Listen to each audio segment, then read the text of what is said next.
최선을 다하는 삶. 해군사관학교를 우수한 성적으로 졸업한 장래가 촉망받는 생도가 있었습니다. 이 생도가 학교를 졸업하고 미국 원자력 해군의 아버지라 불리는 하이먼 조지 리코버와 면담을 가졌습니다. 생도는 전설적인 리코버 제독 앞에서도 조금도 떨지 않고 당차게 자신의 생각과 포부를 밝혔습니다. 워낙 우수한 성적을 받았기에 가능한 일이었습니다. 그러나 리코버 제독은 생도의 우수한 성적에 대한 이야기를 듣고 나서 날카로운 질문을 던졌습니다. 자네가 좋은 성적을 받은 것은 알겠네. 그런데 이게 정말 최선을 다한 결과인가? 성적이 좋고 나쁨에 관계없이 정말 최선을 다했느냐고 묻는 걸세. 자신만만하던 생도는 이 질문에 한참을 답변하지 못하고 땀을 뻘뻘 흘렸습니다. 이 질문은 평생 그의 머릿속을 떠나지 않고 무슨 일을 하든지 정말 최선을 다했는가? 라고 되묻게 만들었습니다. 훗날 미국 대통령이 된 지미 카터의 해군사관학교 생도 시절의 이야기입니다. 신실한 그리스도인인 지미 카터는 자신이 리코버 제독에게 받은 정말 최선을 다했는가? 라는 질문을 모든 그리스도인이 훗날 똑같이 받게 될 것이라고 말했습니다. 우리를 구원하기 위해 최선의 것을 주신 하나님께 우리는 정말로 최선을 다했습니까? 최선을 다하고 있습니까? 가장 귀한 예수님을 선물로 주신 하나님을 최선을 다해 살아가십시오. 하나님을 위해 최선을 다하는 삶. 마음과 목숨과 뜻을 다하는 삶을 사는 방법을 생각해 보겠습니다.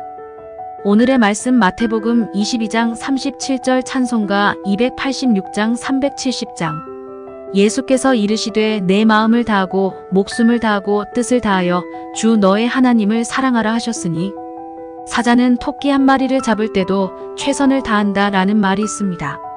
자신에게 아무리 쉽고 작은 일이라도 최선을 다해야 한다는 말입니다. 어떤 일이 주어져도 최선을 다하는 사람이 그렇지 않은 사람에 비해 더 좋은 결과를 얻는 것은 당연한 일일 것입니다. 하나님께서는 언제나 우리를 최선의 것으로 인도하셨습니다.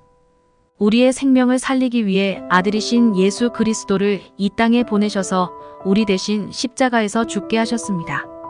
그리고 구원받은 우리를 위해 성령께서 함께 하시며 우리의 모든 삶을 인도하십니다. 우리는 하나님을 위해 최선을 다하는 삶을 살아야 합니다.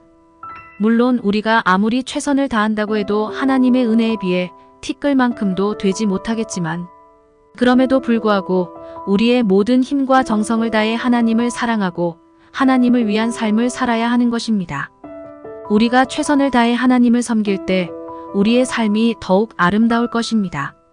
하나님께서는 하나님을 위해 마음과 목숨과 뜻을 다하는 사람에게 언제나 새로운 힘을 주실 것입니다.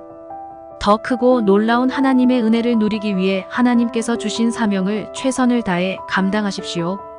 지금 하나님을 위해 최선을 다하고 있는지 점검해 보십시오. 하나님이 아니라 자신을 위해 최선을 다하고 있다면 하나님께로 나아가 회개하며 믿음을 회복해야 합니다. 언제나 하나님을 위해 마음과 목숨과 뜻을 다해 살아가는 그리스도인이 되시기를 바랍니다. 오늘의 기도.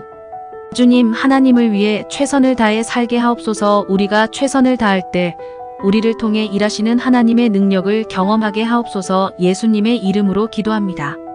아멘.